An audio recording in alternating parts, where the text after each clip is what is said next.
এনসিপির এক সংগঠককে গ্রেপ্তার করছে সেনাবাহিনী। আরে নিয়ে যাবেন, কথা আছে তো, সাংবাদিকরা আছে, দাঁড়ান।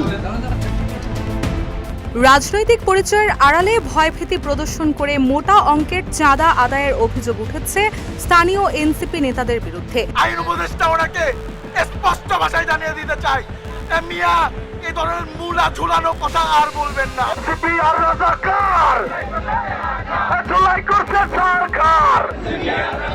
কোটা না সংস্কার, গোলামি না সংস্কার, গোলামি না সংস্কার। কখনো সমন্বয়ের পরিচয় তো কখনো জুলাই যোদ্ধা পরিচয় একের পরে এক চাঁদাবাজি করছে এনসিপির নেতারা, যারা সবসময় নীতির কথা বলে তারাই রাত হলে করে চাঁদাবাজি। এবার আওয়ামী লীগের সাবেক নেতার বাসায় চাঁদাবাজি করার সময় সেনাবাহিনীর কাছে হাতে নাতে ধরা পড়ল এনসিপির নেতা।